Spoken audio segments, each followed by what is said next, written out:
Welcome to Audit the Audit, where we sort out the who and what and the right and wrong of police interactions. This episode covers driving below the speed limit, officer questioning, and reasonable suspicion, and comes to us from the Bateau Size channel. Be sure to check out the description below and give them the credit that they deserve. Before we dive into the interaction, I want to give a big thanks to the sponsor of this episode, Surfshark. Surfshark is a premier VPN service that offers unparalleled digital security for a fraction of the price of other competitors. Surfshark offers its users one of the most secure VPN tunnels on the market, with absolutely no data logs, so not even Surfshark employees can see what you're doing online. One of the best features of Surfshark is their HackLock ID protection, which sends you a notification whenever Surfshark detects your personal information in an unwanted database. With HackLock, you get reassurance that your account information is being protected, instead of relying on social media companies to keep your data safe. Surfshark is available on PC and all mobile devices, and even on consoles like PlayStation and Xbox through their smart DNS service. Right now, Surfshark is offering the ATA community an 85% discount with an additional 3 months completely free. With 24-hour customer service and a 30-day money-back guarantee, you have absolutely nothing to lose. So click the link in the description to claim your exclusive offer now. Thanks again to Surfshark for sponsoring this episode. In mid-February of 2020, Anthony Perry was driving on Highway 403 in North Carolina when he was stopped by Deputy Snell of the Sampson County Sheriff's Office just outside the town of Clinton, North Carolina. Like, I got to record this, bro. Like, this makes absolutely no sense, bro. Good morning. How are you, sir? Deputy Snell with the Sampson County Sheriff's Office. You got your license and registration on you? I do. Okay. All right, may I ask what the stop is for, sir? I'll let you know as soon as you give me your ID. Who you work for there? Your shirt. Delmar Oil Company. Delmar Oil Company? Yes, sir. Okay. How long you been there? May I ask why that is? Well, I'm just talking to you. I see your shirt there. I'm just asking. Is it wrong to ask you questions about where you work? Well, I'm just trying to figure out what that has to do with the stop. Okay. All right. Well, if you don't want, just casual conversation, that's fine. Since I got you stopped there, you're driving 65, and speed limit 70. I'm just wondering what's wrong. I mean, are you okay? Like all states, North Carolina has legislated statutes regarding the speed at which vehicles may travel on public roadways. Subsection B of North Carolina General Statute 20-141 regulates the maximum speeds at which a vehicle may travel within and outside of city limits. And subsection D of the code states that except while towing another vehicle, or when an advisory safe speed sign indicates a slower speed, or as otherwise provided by law, it shall be unlawful to operate a passenger vehicle upon the interstate and primary highway system at less than 40 miles per hour in a speed zone of 55 miles per hour, and 45 miles per hour in a speed zone of 60 miles per hour or greater. Although Mr. Perry was clearly not in violation of either of these statutes, subsection H of the code offers law enforcement a wider range of authority in regards to traveling below the speed limit, by stating that no person shall operate a motor vehicle on the highway at such a slow speed as to impede the normal and reasonable movement of traffic, except when reduced speed is necessary for safe operation or in compliance with law. If driving 5 miles below the speed limit somehow impeded traffic, then an officer would be within their authority to stop and cite a driver based on the language of subsection H. And we will discuss whether or not driving slowly constitutes reasonable suspicion later in this episode. It is impossible to know whether Mr. Perry was impeding traffic by traveling below the speed limit based on the video alone. However, Deputy Snell never mentions a disturbance in traffic at any point during the interaction. Other than... you okay? You ain't... Traveling 5 miles below the speed limit is Yes, a reason? sir. I'm just checking on you. That's all I'm doing, okay? Yes, sir. You good? I'm great.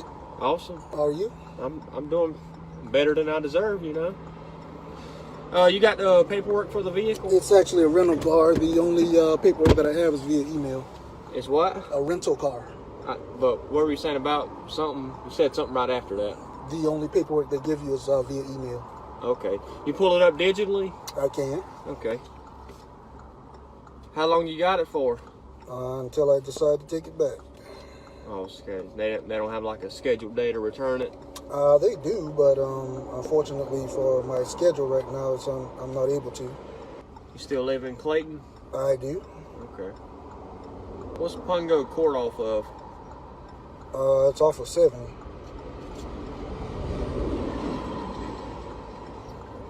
Alright, there you go. It was due back yesterday at 2:30. Okay. Where are you coming from now?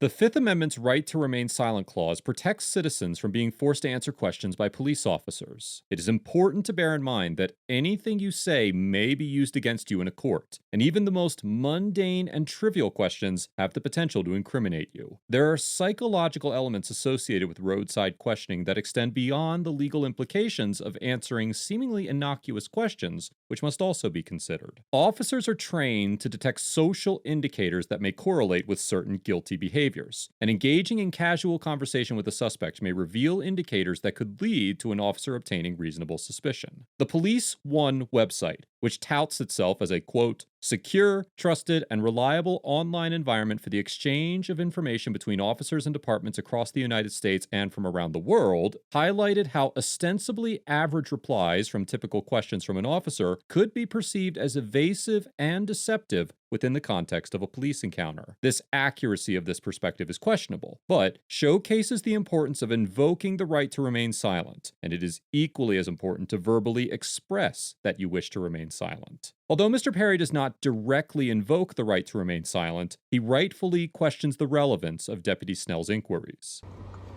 Where am I coming from? Yes, sir. Goldsboro. Goldsboro. Is that where the office is? I'm trying to understand what's the relation. Do what? I'm trying to understand the relation to the traffic stop. Well, I'm just trying to figure out where you're coming from, where you're going, mess like that. So I have to identify where I'm traveling to and from during the traffic All right, stop? hang tight here just a minute, buddy. I don't understand. Like, what the f is going on? Like, yes, sir. Videos there. This here's a warning, okay? No court date, no fine, nothing like that. You can throw this paper away when you get to the house. Ain't nothing to really worry about, all right? Okay, what was the warning for? All right. Have a good day, all What right? was the warning for, sir? He didn't even say what a warning been for, bro.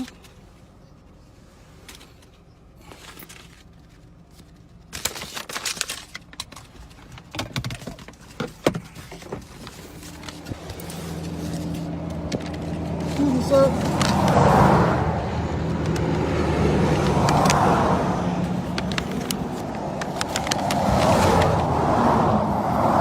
I'm trying to understand what the warning is for. It's for traveling under the speed limit, okay? What, how You were fast did you traveling. say? Wouldn't you say it's kind of suspicious to travel under the speed limit when the speed limit is 70? Driving a reasonable speed under the posted speed limit is not itself unlawful. In fact, it is sometimes required by subsection A of North Carolina General Statute 20-141, which states that no person shall drive a vehicle on a highway or in a public vehicular area at a speed greater than is reasonable and prudent under the conditions then existing. That does not mean that driving under the speed limit cannot contribute to the acquisition of reasonable suspicion and result in a detainment. For example, in the 2000 North Carolina Court of Appeals case of State versus Bonds, the court noted that the defendant's act of driving 10 miles per hour below the speed limit, along with other factors, sufficiently satisfied the officer's reasonable suspicion that the defendant was intoxicated. North Carolina's higher courts have affirmed on several occasions the notion that, when compounded with other factors, driving below the speed limit can amount to reasonable suspicion. Whether or not driving below the speed limit alone is sufficient to satisfy reasonable suspicion is still somewhat ambiguous in North Carolina. In the 2008 North Carolina Supreme Court case of State versus Stiles, the court suggested that driving below the speed limit may constitute reasonable suspicion by stating, quote, law enforcement may observe certain facts that would, in the totality of the circumstances, lead a reasonable officer to believe a driver is impaired, such as weaving within the lane of travel, or driving significantly slower than the speed limit. However, the North Carolina Court of Appeals stated that driving below the speed limit cannot solely amount to reasonable suspicion in the unpublished 2010 case of State versus Brown. Other states, such as Ohio, have also concluded that slow driving does not create reasonable suspicion, such as in the 2007 Ohio Circuit Court of Appeals case of State versus Bacher. Given that Mr. Perry was only traveling 5 miles per hour below the speed limit, it is highly unlikely that his speed could serve as reasonable suspicion for a stop. But as mentioned before, the North Carolina courts have rendered contradictory opinions on the matter, and it is difficult to draw any conclusions. Well, from my perspective, Sir, I was traveling at 60, about listen, 68. I'm not going to argue. I got stuff to do, okay? I Have a good I day. did too when you stopped me, so I'm trying to understand. I'm trying have to, a good so I don't morning. make the same infraction. I'm trying to understand it. Okay. Continue on with your day.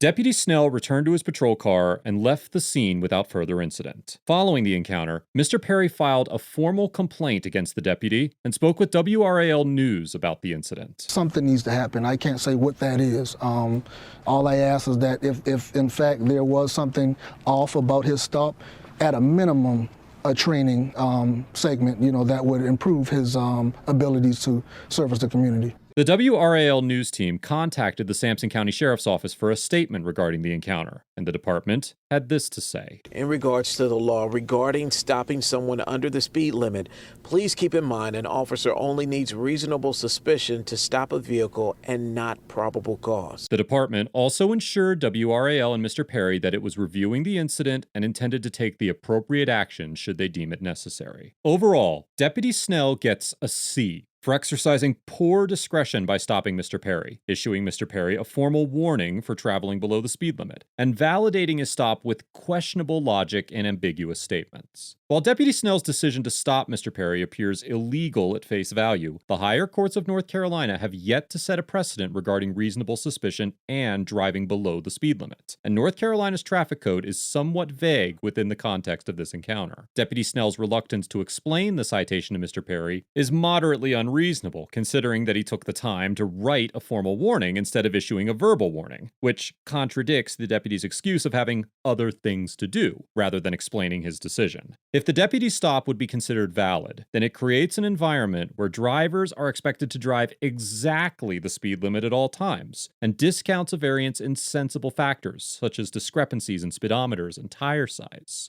The enigmatic statutes and case law surrounding the interaction offer no legitimate conclusions on the validity of the stop. But I do wonder whether Deputy Snell stops every elderly person he finds driving below the speed limit to make sure they are okay. Mr. Perry gets an A for maintaining a calm and collected demeanor throughout the encounter, rightfully questioning Deputy Snell's probe into his personal life, and following up this encounter with the proper legal action. Although Mr. Perry did not verbally invoke his right to remain silent, he said enough to end the deputy's questioning, and did so in a respectful way. It was reasonable for Mr. Perry to feel as though he was being harassed or targeted, and although the courts may or may not agree with the legality of Deputy Snell's stop, Mr. Perry's decision to file a formal complaint was warranted. While it is highly unlikely that the Sampson County Sheriff's Office will take action to address this encounter publicly, it would be interesting to see how they viewed the stop and whether or not they corrected the deputy. I commend Mr. Perry for challenging Deputy Snell's logic and having the courage to follow up this interaction with a formal complaint. Let us know if there is an interaction or legal topic you would like us to cover in the comments below. Thank you for watching, and don't forget to like and subscribe for more police interaction content.